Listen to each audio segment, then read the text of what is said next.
Halo teman-teman, kembali lagi di perkuliahan statistika sosial pertemuan 10 ya, yang mana perkuliahan kali ini akan kita lakukan secara sinkronus ya.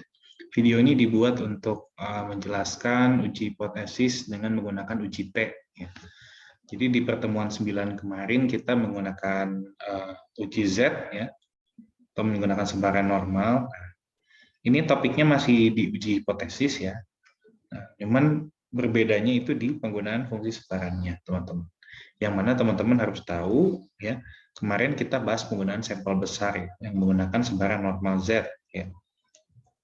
Sekarang kita akan menggunakan sampel yang sedikit ya, atau yang kecil, yang banyaknya sampel itu atau jumlahnya sampel kurang dari 30. Ini kemarin udah di pertemuan 9, ya. Ini yang akan sekarang kita bahas di pertemuan 10. Oke, jadi sebenarnya tidak jauh berbeda. Tahap-tahapan pengujian hipotesisnya tetap langkahnya sama ya. Pertama itu perumusan hipotesis, kedua menghitung statistik uji, kemudian ketiga itu kriteria pengujian, keempat pengambilan keputusan, dan yang terakhir adalah interpretasi. Nah, untuk sampel kecil, ya, kemarin tahap pertama di hipotesis statistiknya itu masih sama, ya, teman. Ada dari soal itu kita lihat apakah dia dua arah atau satu arah ya. Kemarin sudah ingat ya. Kalau lupa bisa dicek di video sebelumnya, saya sudah upload juga. Kemudian tahap kedua itu menghitung statistik uji. Nah, bedanya di sini karena kita menggunakan uji T ya. Uji T, jadi yang kita hitung statistik ujinya adalah T hitung ya, T hitung. Nah, rumusnya T hitung itu sama, teman-teman, seperti Z hitung. Cuman yang berbeda adalah dia menggunakan simpangan baku sampel. Ya. Jadi S ini merupakan simpangan baku sampel. Nah, gitu ya. Kalau kemarin di Z, ya itu kita menggunakan simpangan baku populasi ya. Rumusnya sigma ya. Simpangan baku populasi. Nah, kriteria penolakannya tahap ketiga atau kriteria ujinya masih sama ya. Nah, di sini tolakan 0 yang biru dengan yang biru lagi, kemudian yang kuning dengan yang kuning lagi, dan yang hijau dengan yang hijau lagi. Gitu. Di sini terdapat perbedaan. Kalau kemarin itu kita menggunakan tabel Z ya, tabel bantuan itu. Nah, di sini kita menggunakan tabel uji T, teman-teman. Garis ini kita abaikan ya. Ini bekas yang kemarin saya belum ganti lagi, tapi nanti saya jelaskan. Nah, uji T ini terlihat lebih banyak angkanya, tapi sebenarnya sama sih Z juga aslinya banyak angkanya, cuman kemarin saya ringkas ya. Tapi ini jangan khawatir teman-teman. Jadi untuk uji T ini kita bisa melihat apakah dia one tail atau dia two tail ya, satu arah atau dua arah ya. Dilihat dari hipotesisnya ya, dari tanda H1-nya yang kemarin sudah diajarkan ya. Kemudian kita melihat alfanya. Jadi yang atas ini adalah nilai alfanya atau tingkat signifikansinya ya. Dan yang bawah yang samping ini ya adalah itu derajat bebas ya. Derajat bebas atau degree of freedom. Nah, didapatnya dari mana Pak derajat bebas? Dari banyaknya sampel dikurang satu ya. Jadi degree of freedom atau derajat bebas itu sama dengan N kurang 1. Jadi kalau misalkan kita punya sampel N-nya 10, berarti degree of freedom-nya atau derajat bebasnya adalah 10 dikurang 1, dengan 9. Ya, seperti itu ya. Nah, jadi untuk melihat nilai tabelnya, nanti menggunakan tabel uji T untuk sampel kecil. Gitu ya. Sampel kecil. Seperti ini ya. Nah, ini T alfa DF ya, derajat bebas. Dilihat. Oke, lanjut saja mungkin ke contoh soal dulu agar dipahami. Ini saya akan bagi menjadi dua video ya. Jadi ini contoh kasus yang pertama. Nah, contoh kasus yang pertama, nah kita baca dulu soalnya seperti biasa. Ya. Terdapat isu yang beredar bahwa rata-rata tinggi badan siswa yang hobi bermain basket lebih tinggi daripada rata-rata tinggi badan siswa lainnya. Untuk membuktikannya diambil 16 orang siswa yang hobi bermain basket sebagai sampel. Nah, di sini kita lihat teman-teman, sampelnya ada berapa? Ada 16 ya. Ada ini N ya, N kecil. Ada 16. Itu berarti kita menggunakan, karena sampel kecil, maka ya sampel kecil kurang dari 30, maka atau panah, maka kita menggunakan uji T, gitu ya. Nah, ini isunya nih teman-teman. Terdapat isu yang beredar, ingat ya, isu yang beredar. Bahwa, nah dari sini nih, rata-rata tinggi badan siswa yang hobi bermain basket lebih tinggi daripada rata-rata tinggi badan siswa lainnya. Ya. Tuh. Itu bisa dianggap sebagai ini adalah hipotesis penelitian atau H1. Kemudian dilakukan hasil pengujian terhadap sampel, ya, didapatkan rata-rata tinggi badan dari sampel atau dari orang yang hobi main basket itu, siswa yang hobi main basket itu ada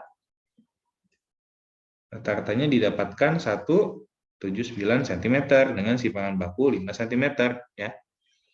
Nah, ini merupakan rata-rata dari sampel. Rata-rata dari sampel, ya, X bar itu. Dan simpangan baku 5 cm ya, simpangan baku sampel ya. Simpangan baku sampel itu adalah lambangnya S kecil ya. Kalau kemarin simpangan baku populasi. Nah, sedangkan nilai rata-rata tinggi badan keseluruhan siswa ya dalam kurung -0, nah di sini sudah dijelaskan enak ya teman-teman. 0 telah diketahui sebelumnya yaitu 170 cm. Ini merupakan rata-rata populasi ya, mu 0 ya. Rata-rata populasi. Ya. Dengan alfa 0,01 selidiki apakah rata-rata tinggi badan siswa yang hobi bermain basket lebih tinggi daripada rata-rata tinggi badan siswa lainnya. Ini juga H1 sama ya. Kita sudah ditulis di atas jadi sama saja ini. Kemudian kita coba jawab ya seperti biasa. Ya, langkah pertama itu adalah perumusan hipotesis. Ya. Tulis dulu perumusan hipotesis. Ya, ada apa saja hipotesis kemarin? H0 dan H1 ya. Dari soal tadi kita sudah dapat H1 yang mana? Ya. Yang ini ya, isu yang beredar atau yang bawah juga sama ya. Kita highlight yang bawah saja. Nah, ini ya. Kita tulis apa ya? Data tinggi badan siswa. Oke, siswa hobi basket lebih tinggi. Nah, kalau lebih tinggi ini berarti satu arah ya, bukan dua arah ya. Kalau dua arah kemarin tidak dijelaskan mana yang lebih tinggi dan mana yang lebih rendah. Lebih tinggi daripada lainnya gitu ya. Seperti itu. Kemudian kita highlight nih, lebih tinggi ya. Ini menjadi perbedaannya ini ya. Lebih tinggi. Kebalikannya dari lebih tinggi apa? Ya, tidak lebih tinggi, kita tulis di H0. Data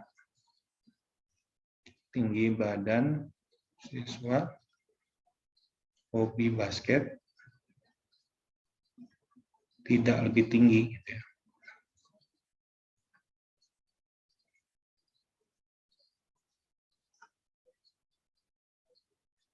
Daripada lainnya.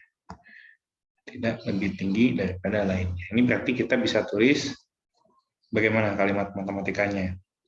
Satu berarti rata-rata tinggi badan siswa yang hobi basket misalnya itu lebih tinggi daripada rata-rata siswa lainnya ya, atau rata-rata populasinya. Nah, mu 0.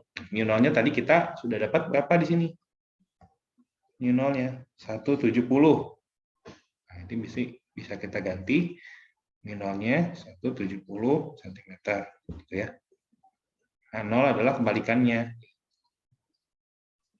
Rata tinggi badan siswa hobi basket tidak lebih tinggi ya, berarti bisa kurang dari atau sama dengan 170 cm gitu ya. Nah, sudah sampai sini ya, tahap pertama. Kita tandain H1-nya, kemudian tahap kedua apa? Menghitung statistik uji ya. Statistik uji. Nah, statistik uji nah, kita menghitung ya statistik uji T. Tulis dulu apa yang diketahui ya. Ada apa aja ya. Boleh dari atas kita baca ada 16 orang siswa sebagai sampel. Berarti N dalam kurung banyak sampel ada 16 orang. Kemudian hasil pengujian sampel terhadap rata-rata tinggi badan. Nah, rata-rata tinggi badan. Nanti rata-rata sampel ya, rata-rata tinggi badan dari sampel kan, berarti X bar ya. Rata-rata sampel itu ada 179 cm. Kemudian simpangan baku 5 cm. Simpangan baku sampel S ya. S dalam kurung simpangan baku sampel itu 5 cm. Sedangkan nilai rata-rata tinggi badan keseluruhan siswa mu0 telah diketahui sebelumnya 170 cm. Jadi rata-rata populasi ini ya. mu0 atau rataan populasi atau rata-rata populasi itu 170 cm ya. Dengan alfa taraf signifikansi apa 0,01 atau 1% ya. Kita mau menghitung T hitung ya. Udah kita tulis semua ya. Kita mau menghitung T H T hitung statistik ujinya. Rumusnya X bar kurangi mu0 per S dibagi akar N ya. Ini S kecil ya. Nah, ini rumusnya nih. Itu ya. Masukin teman-teman X barnya 179 dikurangi mu0-nya 170 ya. Per S-nya itu 5 dibagi akar dari 16 ya. Berapa nih? 179 dikurang 170 9 ya. 5 dibagi akar 16 adalah 4 ya. 5 per 4 itu 1 kan? Ya, berarti 9 dibagi 5 per 4 berarti 9 dikali 4 per 5 ya. Ini ditukar aja ya. 9 kali 4 36 dibagi 5 berapa nih? Matematika dasar tuh. Ya, 36 dibagi 5 7,2. 7,2 ini adalah nilai si T. T hitung ya. Selesai sampai di sini tahap 2 kita dapat T hitungnya itu 7,2. Next. Tahap 3 ya, kriteria uji. Ya, kita punya apa tadi H1 bertanda lebih besar ya. Maka uji hipotesis yang digunakan adalah uji hipotesis satu arah.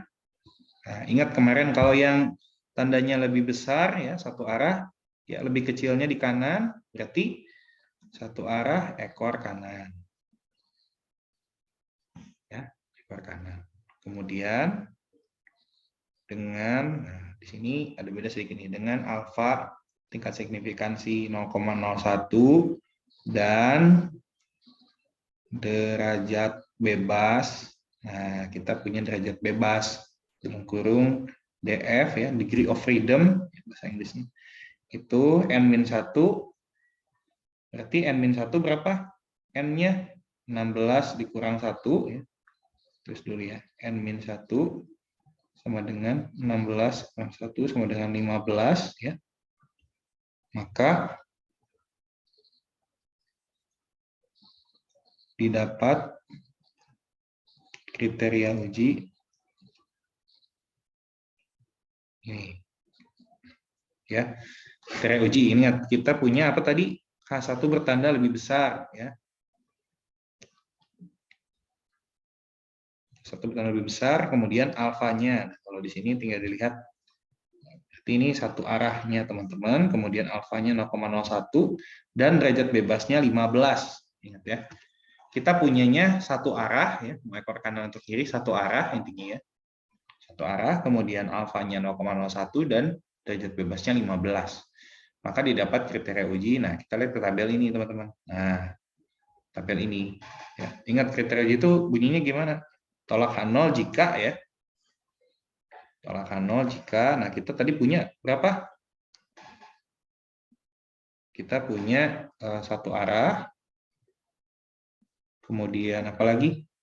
Alfanya 0,01 dan DF-nya 16 kurang 1 berapa? 15, ya.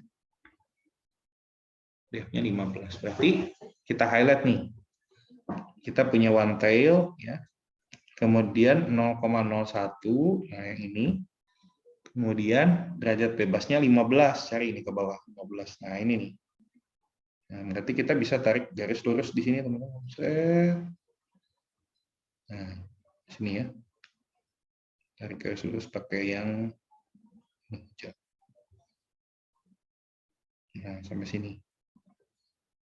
Nah, berarti nah ini adalah si tabelnya. Ya. Berarti ya, kita lihat ke sini. Nah, satu arah ekor kanan. Ini ya. Satu arah ekor kanan ya. Tolak H0 jika T hitung lebih besar dari T tabel. Nah, ini T tabelnya tadi kita dapat 2, ini nih 2,602. Ya, 2,602 yang kita dapatnya. 2,602. Kita tulis di sini. Nah, maka didapat kriteria ujinya tolak H0 jika T hitung lebih besar dari 2,602, ya. 2,602. Tadi didapat dari tabel di sini.